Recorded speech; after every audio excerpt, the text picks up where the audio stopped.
Movie start होती है और हमें गर्ल हॉस्टल का सीन दिखाया जाता है, जहाँ पर तीन लड़के चुपके से लड़कियों को देखने आते हैं और उन तीनों का नाम रॉय, जिम और पॉल था।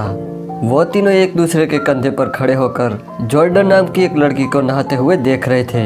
जॉर्डन भी उन्हें देख लेती है। जॉर्डन जब खिड़की के पास आती है तब पॉल उसके टॉवल को खींचने की कोशिश करता है, लेकिन तब भी वो तीनों नीचे गिर जाते हैं। उन तीनों को नीचे गिरता हुआ देखकर वो सभी लड़कियां उन पर हंसने लगती है।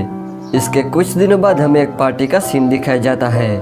उस पार्टी में हम क्रिस और जिम को साथ में डांस करते हुए देखते हैं। दूसरी तरफ पॉल उस पार्टी में एक लड़की को पटा लेता है और उसके साथ गपागप करने लगता है, लेकिन तभी वह स्कूल के सभी टीचर आ जाते हैं और उन्हें ऐसा करते हुए देख लेते हैं। अगली सुबह सभी लड़कियां एक्सरसाइज करने लगती है।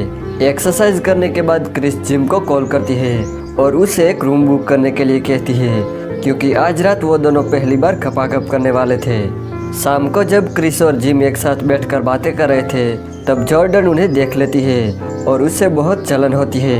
इसके बाद वो अपने शर्ट का बटन खोलकर जिम को सेड्यूस करने की कोशिश करती है। क्रिस की फ्रेंड बेट्सी ये सब देख रही थी और उसे ये अच्छा नहीं लगता, इसलिए वो घोड़े में बैठकर जॉर्डन के पास जाती है और उसकी शर्ट फाड़ देती है, जिसे वो सभी के सामने टॉपलेस हो जाती है। दूसरी तरफ हम क्रिस और जिम को देखते हैं। वो दोनों एक दुकान में कॉन्डम खरीदने जाते हैं। जिम को कॉन्डम लेने में शर्म आती है, इसलिए वो बिना पैकेज लिए वापस आ जाता है। इसलिए क्रिस अब कॉन्डम लेने जाती है और वो ले आती है। उस रात को वो तीनों लड़के लड़कियों के भेष में हॉस्टल में जाते हैं ताकि उन्हें कोई पहचान ना ले। इसके बाद पॉल बेट्सी के रूम में जाता है और क्रिस जिम को अपने रूम में लेकर जाती है और उसे मसाज करने के लिए कहती है। दूसरी तरफ पॉल और बेट्सी जब गपागप करने वाले थे तब पॉल को क्रिस और जिम की गपागप करते हुए आवाज़ सुनाई देती है, इसलिए वो उन्हें देखने जाता है। पॉल जब खिड़की से उन्हें देखता है तो वो तो बस मसाज कर रहे थे, लेकिन तभी पॉल का पैर फिसल जाता है और वो नीचे गिर जाता है। यहाँ क्रिस और जिम जब गपागप करने वाले थे तभी वहाँ जॉर्डन आ जाती है और उन तीनों में बहस हो जाती है, जिस वजह से क्रिस गुस्सा होकर हॉस्टल से बाहर आ जाती है। पॉल जब उस रूम में वापस जाता है तब हॉस्टल की सभी लड़कियां जाग जाती हैं, इसलिए वो तीनों वहां से भाग जाते हैं। अब क्रिस जिम से नाराज हो गई थी। जिम उसे मनाने की बहुत कोशिश करता है।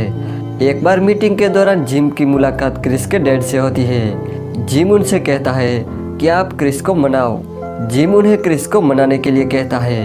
फिर क्रिस के डैड क्रिस को समझाते हैं कि जिम एक अच्छा लड़का है। फिर थोड़ी देर बाद क्रिस जिम के पास जाती है और उन दोनों का पैचअप हो जाता है। इसके बाद हम जॉर्डन के फादर को देखते हैं। उन्होंने हाल ही में एक नई शादी की थी। वो बहुत ही अमीर थे। उन्होंने डोनेशन के तौर पे स्कूल में बहुत पैसे दिए थे, इसीलिए स्कूल की प्रिंसिपल जॉर्डन के डैड से मिलने उनकी कार के पास जाती है, जहाँ पर कार का ड्राइवर था। मिस डच कार के ड्राइवर को जॉर्डन के डैड समझ लेती है और उनसे बात करने लगती है, क्योंकि उन्होंने कभी भी जॉर्डन के डैड को नहीं देखा था। वो ड्राइवर इस मौके का फ़ायदा उठाता है और मिस डच को कार में ले जाके पेलने लगता है। उस कार की फ्रंट सीट पर पॉल और बेट्सी पहले से ही गपागप कर रहे थे। वो मिस डच को देख के चुप जाते हैं और उनके पास हॉर्न माइक को रख देते हैं, जिससे पूरे कॉलेज को मिस डच के पेलने की आवाज़ सुनाई देती है। इस बात का मिस डच को जब पता चलता है तब वो पॉल को गला दबाने लगती है, जिससे वो गाड़ी स्टार्ट हो जाती है और वो कार एक स्विमिंग पूल में गिर जाती है। अगले सीन में हम क्रिस और जिम को देखते हैं। उन दोनों ने एक होटल में रूम लिया था, क्योंकि आज रात वो पहली बार गपागप करने वाले थे, लेकिन उन दोनों का ये पहली बार था, इसलिए घबराहट की वजह से उन दोनों के बीच ऐसा कुछ भी नहीं होता।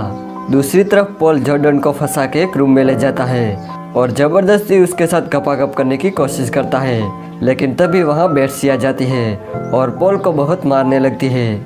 अगली सुबह हम क्रिस और जिम को एक बीच पर देखते हैं, जहां वो दोनों खुले आसमान के नीचे गपागप करते हैं और इसी के साथ ये मूवी यहीं पर एंड हो जाती है।